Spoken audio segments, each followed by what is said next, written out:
All right, that's where we want to be. So I didn't get to this verse on Sunday. Just really quickly want to go through it.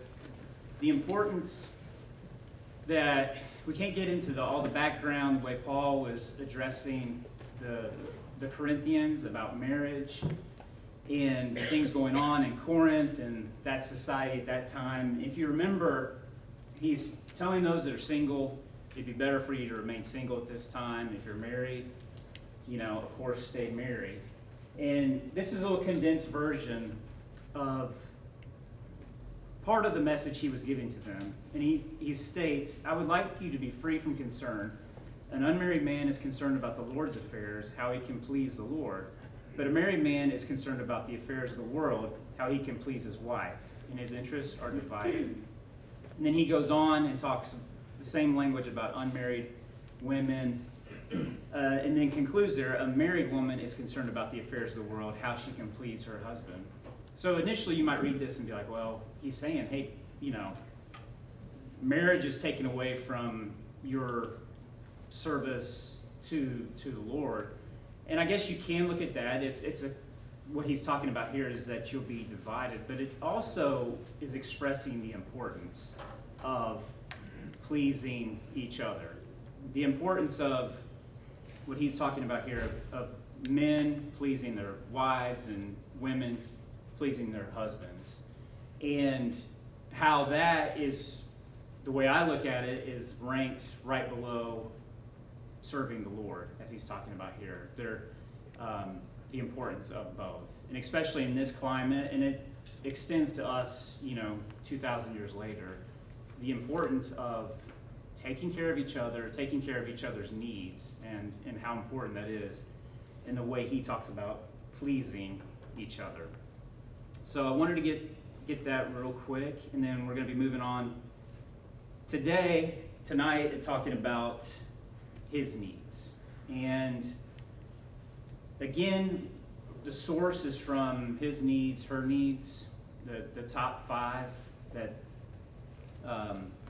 that were shown from huge nationwide surveys, and we'll get to that soon. But the interesting thing is we're talking about his needs and her needs is that you're going to see, and as we talk about love languages, which we're going to get to, I promise. And I know you guys did that last week, did the homework with the love languages, but talking about all of that as how complementary they are, how man's needs and women's needs are different, but they complement each other. And we've talked about this in previous classes, and that's the beauty of creation, how God took from man and made made woman, and made it, it's a complementary thing in so many different ways. So keep that in the back of your head as we're talking about his needs tonight, and as we were talking about her needs on Sunday, how they complement each other. So looking at the top 5, as we see here, sexual fulfillment, recreational companionship, an attractive spouse, domestic support, and admiration. So that's what we're going to talk about here for a little bit. And again, I ask you all, when we're talking, as we talked about on Sunday, you guys did a great job talking about practical ideas, past experiences, things like that, to be able to help each other as we're navigating through this, talking about understanding each other's needs. So the first one there, talking about sexual fulfillment. I put down here some of the more popular verses. Right off the bat, again talking about Genesis, creation, and talking about how the two will become one flesh, men and women being united, one flesh, and not that that's just only in a sexual, but it's one of the main things. And then as a relationship, they're continuing to becoming united as one Proverbs speaks of this about, Solomon giving wisdom advice to his sons about, this language here in Proverbs 5, enjoying the wife of your youth, drinking from your own cistern, or some of the ways that he is giving him advice there. The whole book of Song of Solomon, is one big love story, and talking about how, the two enjoying each other, and we're talking about, sexual fulfillment. And in Hebrews 13:4, let me read that real quick. It says, there, marriage should be honored by all, and the marriage bed kept pure, for God will judge the adulterer and all the sexually immoral. So again, speaking of the importance of this, as the author of Hebrews puts it, of the marriage bed, how it is a thing to be honored, the way that God has created that and instituted that. And I apologize, the rush because of the delayed and everything, so I don't want to skip over anything, but please interrupt me, make some comments again. This is the message to the women. Sunday was the message to the guys. Now it's to the gals here. So please, anything you want to say or questions or whatever. And I had here, this was a quote from, I think I had some quotes from this on Sunday. A book called Marriage, A Reflection of God's Image. The author here says, a satisfying sex life is built on a foundation of commitment, companionship, passion, and spiritual intimacy. So again, there's a lot that goes into this. It's not, it's not just about that sexual fulfillment. I really like what this author says here, is there's a foundation to that these things, and again, when you go back to Genesis 2, talking about the two shall become one, I do feel like the basis of that is the sexual relationship between a husband and a wife, but it continues, it builds on this companionship, commitment, spiritual intimacy. Any thoughts on this or anything else before we move on?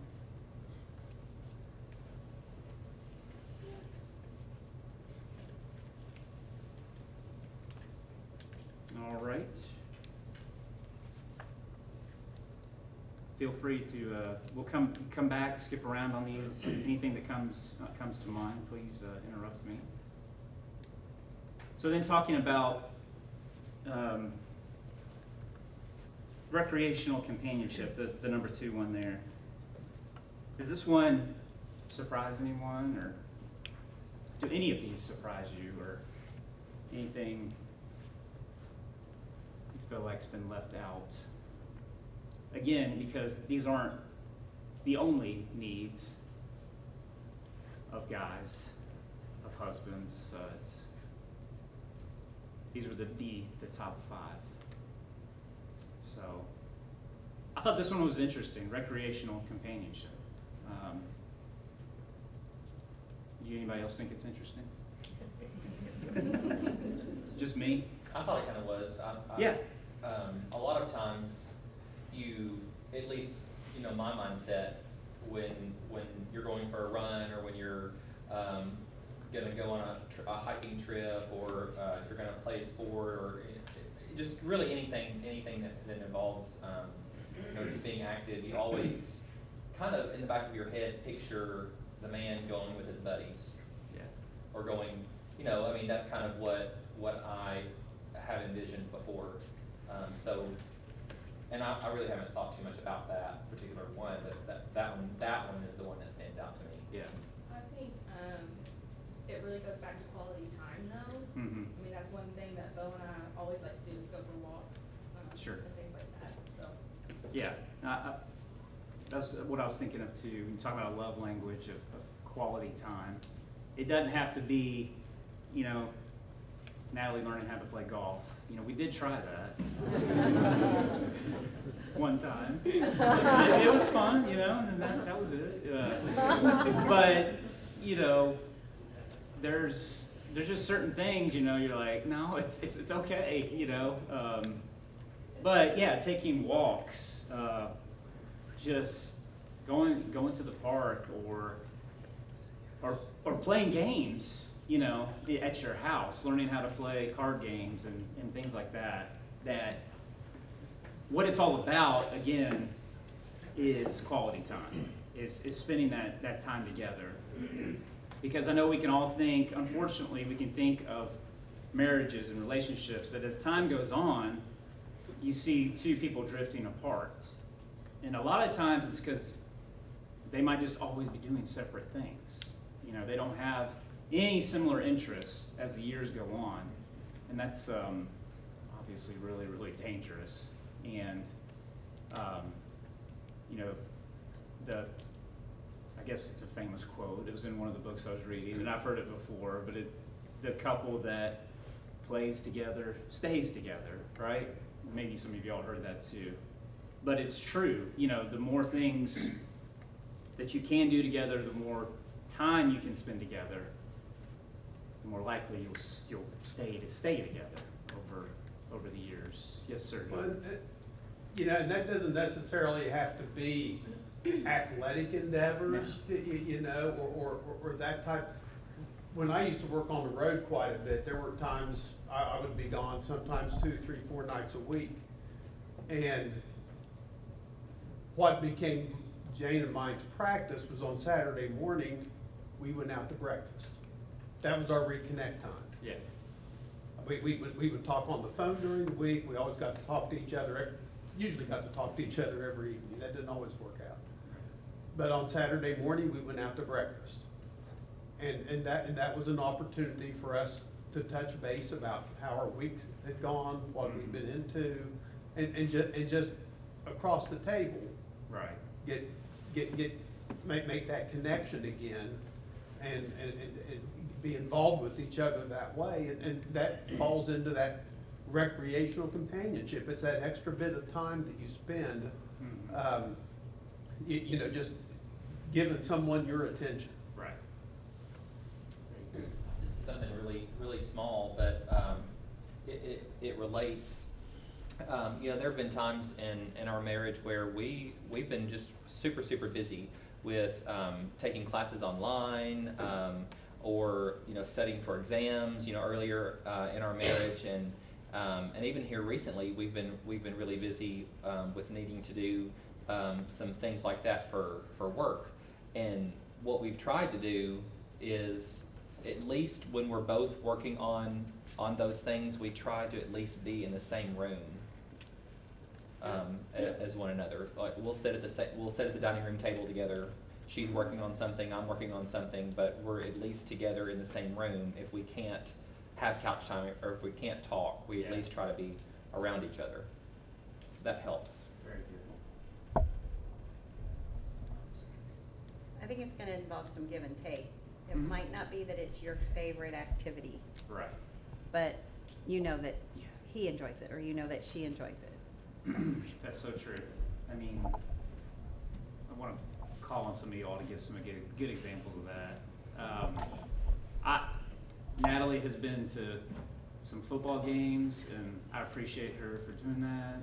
Not really like that. Now you like it. Yeah, See, I like she's that. grown. I've ridden in the golf cart while you played golf, so Yeah. that's supporting. And that's fun. That's been a lot of fun. But I've gone to see Phantom of the Opera. I've seen Les Mis a lot. Those are, you know, her favorite things, and I've grown to appreciate them as time has gone on. But, you know, they are, you know, those are the things that interest her that are what she likes to do. So I know you guys, I had to tell on us, you know. Yeah, Richard. I'll help you on that as well. As an encouragement for those that are maybe haven't made the mistake that I made 18 years ago, when Charity and I were first married, we went out to play tennis. And I had played some tennis, and Charity hadn't played very much, and we were playing. And tennis, you got to be moving a lot. And so Charity was a very athletic person and ran track and things like that. But she was just being a little lazy, moving her feet around. So I said, hey, you know, you're being a little lazy. That was a poor choice. At the time, it didn't seem poor, but as I said it, it seemed poor. Anyway, so so that, you know, I think it took about 15 years, and we've played some pickleball since then, but in the last couple of years. But it took a while for her to go past that. But Yeah. so anyway, so you know, as you know, your spouse attempts to do those kinds of things, as a husband, to be careful to not, if they're not playing like your buddies, if they're not playing golf, as well as someone else's, to not be critical of them, because that was a poor choice on our behalf that took some years to heal. Yeah. So it's a lot to do with balancing your time. This class isn't about that, but it's an important thing, that you're not always off just doing stuff with buddies or by yourself. It's a balance of that time and looking out for the interest of each other and trying to, you know, do your best to, you know, do some things that might be outside of your comfort zone. But that's what we're, you know, called to do, and that's speaking each other's love language. So, any other funny stories? Last chance here. But, Piggybacking on Rich. yeah. I made that mistake multiple times. Criticism always worked as a motivating factor for myself. And I would kind of do the same to Corey, which would just shut her down. I think when learning the differences became more of a time to build up and be patient versus call out. Yeah. Very smart. Be patient. Less criticism. Yeah. Very good. Very good. Okay, so the last three here. Hey, Randy. Yeah. Can I go back to sexual fulfillment? Sure. You know, one of the reasons, you know, clearly it's a very important topic that Yeah. God spent a lot of time on. It's, you know, one of the top things here, but it's a difficult thing for us to talk about, right? So you ask the question, you know, nobody's got any That's fine. anecdotal stories, but, you know, understandably. Right. But one of the things that I've found to be really beneficial is, in that regard, and a lot of other things besides that, is Focus on the Family has a podcast that is very good, and it discussed a lot of different topics, such as raising children and dealing with challenges and a variety of things. But one is that, you know, probably 3 or 4 times a month they have something on biblical sexuality and sexual fulfillment and things like that. And then from that, usually it's a book that they've got like an author on that is talking about it. And so one of the books that they had recently was called Married Sex, by a couple therapists that wrote the book. And great book, great podcast. And you know, if I imagine that there's some in this room that are thinking, I'd like to learn a little bit more about this than what Song of Solomon has, or what, you know, Sure. other things. And so that's a great source that I found over the years to be really beneficial. So, you know, the Focus on the Family podcast, they're 30 minutes every day, and about 3 or 4 times a month there's one on that, and there's a book.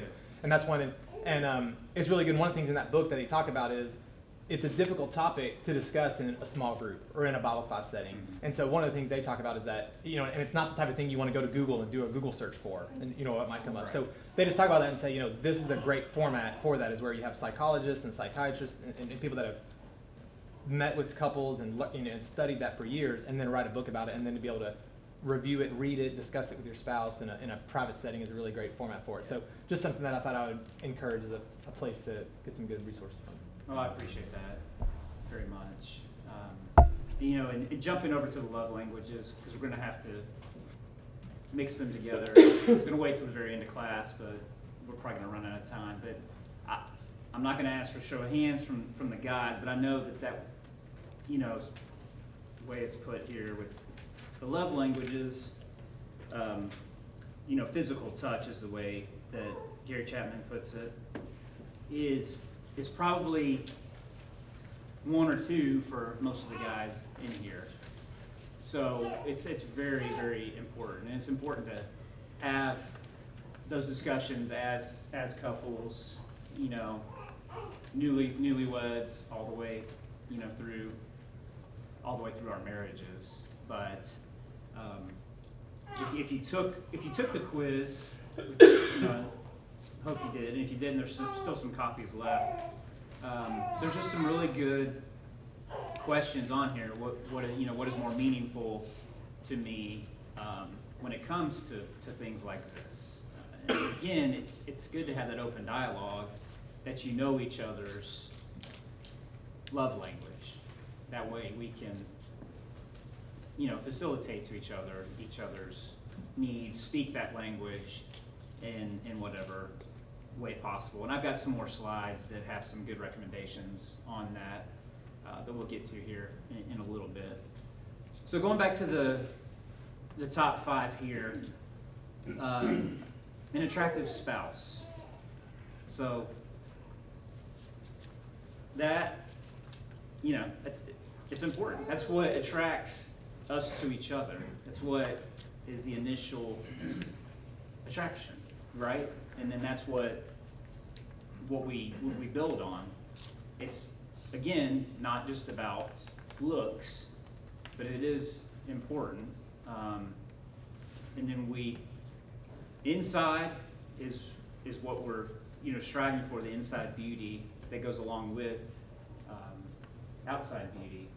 But anyway, I'm curious as to what you all think about this. Again, sometimes we're reluctant to talk about these things in group settings.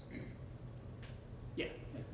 I was thinking about it, kind of what you said, that attractive spouse can kind of encompass all the other 4 in it. And, it's like you said, it's not just the physical beauty, but it's also, you can be attracted to someone because of the things you do together and the support that you get from that person and the admiration that you get from that person. And it can, I feel like that one is kind of right where it needs to be at number 3. It's like that doesn't need to be the most important thing, but it is important, and it can encompass, all the other ones in it. Exactly. Very good point. Yes. I think as Christians, it is something that is sometimes like overlooked in dating and then like in marriage, because we're very much focused on, okay, what does God say about this? Like, look at the inside of the man or woman, look at the heart, what attributes, like their character, what they display, but also going back to what you said about the other 3 or 4, God did make us a specific way, and so there's nothing wrong about like being attracted or being infatuated with that other person. Very true. Very good. I pulled up from Proverbs 31, and this kind of ties in to bringing some other ones together here, kind of what Nathan was talking about. It says that she makes covering for her bed. She is clothed in fine linen and purple. She is clothed with strength and dignity. She can laugh at the days to come. So again, it's not just about her physical appearance. That is in here, but it's also talking about her strength, her dignity, her preparedness for the future, which are all attractive things that guys should be looking for, should be attracted to. That's basically the whole package, the whole picture, however you want to put it. So I thought that this is interesting, looking at the worthy woman of Proverbs 31. Again encompasses more than just outward beauty, even though that is a very important part of it. Any other thoughts on this one? Randy, I think a part of it is like her confidence in who she is, I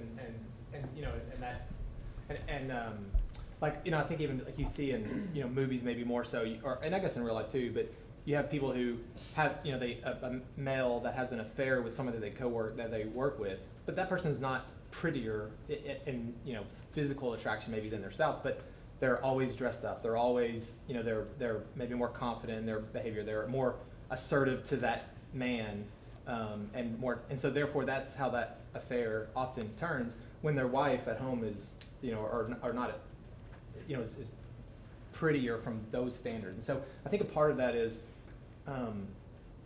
like even that passage right there, clothed in fine linen and purple, dressed not in sweats, dressed, nice or whatever, and things like that, and clothed with strength and dignity, the confidence that they. So I think those things are a big part of that attractive. That's much less the natural physical. Yeah. What's been given.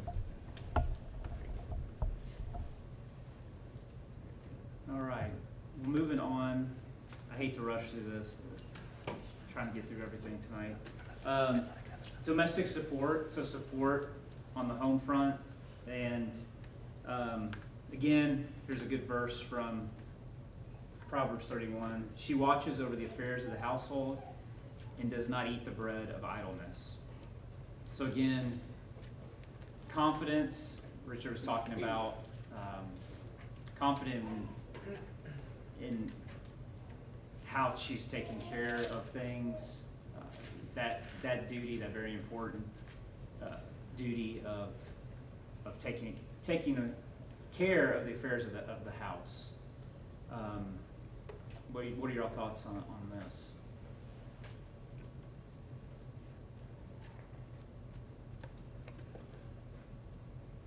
Well, she can't do it all by herself, Mm-hmm. and there must be a reason why many of the daughters that we read about in the scripture had maidens and had people to help, other women to help take care of the other needs, because no one person can do it all. That's a good point. And a lot of it, in my opinion, depends on what the goals are in the household, depending on who's in the household and when. It will be a whole lot different when you have children and adults who are leaving than when it's just yourself and your spouse and whatever goals are needed there. Yes. I'm not married, so I can't really speak for married people. But one thing I know that like I need a lot is someone who I can effectively communicate with, and not somebody where like if you say something they over exaggerate it or blow it up. But I'm more of like a to the point with facts kind of person. So to effectively communicate with me, it helps if you're to the point with facts instead of just like this is how I'm feeling. And I know a lot of times, I don't know how to word this correctly, sometimes women use like, I'm feeling this, and we have to learn to like communicate that way. But for me to effectively communicate, I need like facts and to the point. And so I guess just learning to communicate. I know it's not in the top 5, but No, that is. I think it's something that's important that you have to be able to do. Communication is very, very important.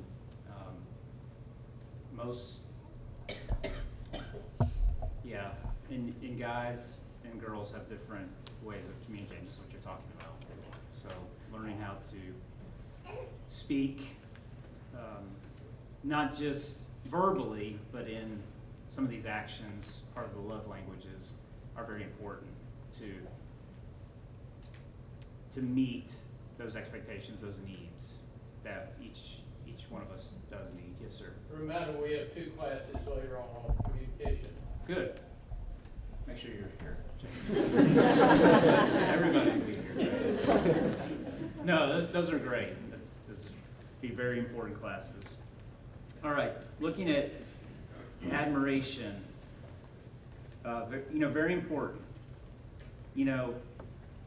Whether just the guys working, you're both working. Admiration is a two-way street, but it shows up on the guys' top 5 needs here. We want to hear good job, thank you, or things like that. Those type of things, whether it's appreciation or respect. And again, to me, it goes back to communication, and it goes back to the power of the tongue. The Bible speaks a lot about the power of the tongue and what it can do. A lot of times it's talking about what it can do really bad. We've got to try to stay away from that and be on the positive side. But I thought about that here too.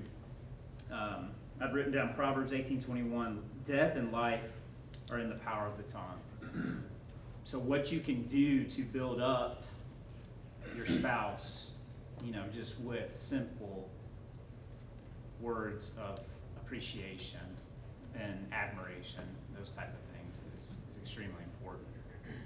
Randy, I Yes. think too, like you mentioned, the kind of the negative side of things. I think some women have a bad habit of getting gossipy with their girlfriends or with their mom and start telling them, oh, I can't believe he did this again, and that sort of thing. And I heard some advice early in my marriage from some wise women, who some of which I think are in this room, about you know, don't say something about your husband to someone else that if it got back around to him, he would feel discouraged or embarrassed or put down or disrespected, you know.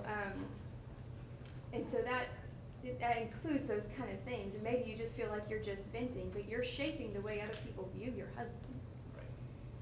And I think that's important for us. We have a power in our tongues in what we speak about our husbands.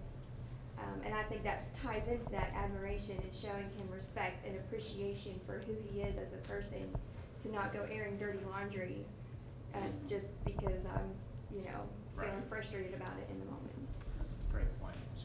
Yes. It's never, words of affirmation or admiration has never been like a big thing for me until I started dating Anna, and I never really, I always considered myself kind of a loner that didn't really, I never really needed anybody else's Right. admiration. But as time has gone on, like a day after a hard work day, come back and hear some just kind words of like admiration or just something that makes me feel proud of what I've done and what I'm doing and trying to do, just really changes my mindset, and it's become one of my bigger love languages. Gotcha. I would think a lot of guys here, including myself, fit in the same categories. Yes, Terry. I think if you look at all of these needs that he has with the umbrella of, I'm trying to redeem him. I'm trying to do everything I can to make sure my spouse gets to heaven. Well, if that means, you know, ladies, you're never that tired. Okay, you take care of number one. Number two, well, I might not love football, or I might not love hunting. I'll find a way to make that happen. To be attractive, you know what? Those girls at work, they do look pretty all the time because they put their lipstick on it before they got out of the car. You need to put on something other than just sweatpants every once in a great while, because he gets to look at them all day long. My domestic responsibilities. If I'm trying to redeem him when he's worked all day and he's had a yucky day, and he walks in and the house is trashed, and I'm just worn out, and I'm throwing kids at him when he hits the door, he's not gonna feel very redeemed. He's not gonna feel very encouraging. And admiration, you know what? I need to tell him, hey, I'm on this journey with you, just randomly. Thank you for helping me father these children. You know, I've messed up today. Perfect. It's a perfect recap. You can't, Tyler, you can't beat that. I know. I'm also in the non-married category, so that's probably. Okay. I was thinking back to the third one real quick and kind of piggyback off of what Ashton said, but this is just from my experience down at Florida College. I've kind of seen this is like, when it comes to attractiveness, we have to find the balance between physical and internal attractiveness, because some people sacrifice one for the other, because like, you know, big trend with guys my age, we're like, man, that girl's really pretty, and I'm only going to focus on that. I don't really care what she does. I don't really care who she is as a person. Doesn't matter because she's really pretty. And then on the other hand, it's like, well, I really like this about her. She's really driven. She's got all these internal qualities, but I really don't find her that physically attractive, but maybe it'll come along later. And sometimes it does. Like, I've seen friends that have, done both. Like, they weren't really physically attracted at first, or maybe they weren't internally attracted, but it came together. But you can't sacrifice one for the other, because then it'll, when you get in marriage, it'll cause disconnect between whether it's, not appreciating her enough for what, she does, or it comes to a physical disconnect, which could lead to, sexual fulfillment issues because you're not really attracted to her as much as you thought you were. So you have to find the balance and truly know that you're attracted to her, yes, physically, but also internally. So. Good. Very good. Yes. On behalf of every man in the room, I just want to say thank you for presenting this information. I mean, that is kind of tongue in cheek there. You're doing a great job. But I'll just also add the last two classes have been really good. As a spouse, sometimes it's easy to become selfish and say, well, they don't deserve that. You know, they're not the way that they should be, so I shouldn't, why should, you know what I mean? Like, I'll let them do it first. I'll let them change first. But the things on the screen tonight and in the last class, this is how you help your spouse become the person that you really want them to become. And so if in your relationship you wish things were different, understanding what's on the screen, and that's not an exclusive list by far, but this is how you start to help them to become the person that you want them to become, so that your relationship can be better and can improve. Right. And whether you start on tonight's material or the other night's material, it starts with you. Right. And they complement each other, and that's the beauty of looking out for somebody else's needs. And what we're talking about, you know, scriptures talk about putting others in front of yourself, and who's more important but your spouse, you know, here on earth. So that's what it's all based off of. So getting into the 5 love languages, those that you took the quiz, please discuss with, if you're married, with your spouses, and work on those love languages, or if you're engaged and getting prepared. I think it's a great tool to be able to use. Again, I think most guys, physical touch. What are most women? Shout it out, I don't know. No, I'm just kidding. Affirmation's a big one. They're all big. I mean, everybody's different. You know, myself, I don't care about gift giving. You know, it's just, I like this because, again, you can speak to each other through these love languages. And the gift giving can be so important to so many people. Yes? One of the best things that my husband pointed out when we were engaged in like figuring out each other's love languages is really pinpointing like what's gonna hurt you the most. Like how can your partner hurt you the most, and then like flip it to the other side, and like that's how they can love you the most. Yeah. So, I mean, yeah, mine's quality time, so like if I were ever to be ignored, that's just like a no-go. Very good. Good advice there. This chart here, well, this is just the 2 needs put side by side. This is, you might not be able to read that well, but some ways of how to communicate love languages, and you all can just Google search the 5 love languages and you get a lot of good things that come up. Actions to take and then things to avoid as you're talking about, you know, things that you can just make your mind up that you're gonna stay away from. That way, not to go against your spouse's love language. So, any other thoughts on the love languages? I hate to rush through that. Yeah, Richard? One thing, because we've done this, I've done this for a lot of years with Growing Kids God's Way, and so, but one thing I think is important to know is that it can change over time. Charities has changed over time as we've done the tests over time, and things have changed. And as I've read other books and things on this, another thing that's interesting is sometimes people, like, sometimes physical touch may be low for someone because they were abused or they had difficult situations. And so there's history that impacts those things. And it's important to, like, even if your wife or your spouse doesn't say that's a high one for them, you might find that pouring into that, it may rise in value because they realize, oh, I actually do like gift giving, just no one ever gave me a gift until you. And so it's just now. So it's interesting to kind of work on all of them. Very good. So VBS is Sunday. Randy, We're not gonna be meeting. we won't meet the next 2 class periods. Right. And I slipped up and don't have a sheet out for, a week from Sunday, the 12th, will be our next class, and it's on love. I may try to have something available during the week for people. Okay. Thank you Sorry all. about that. Thank you.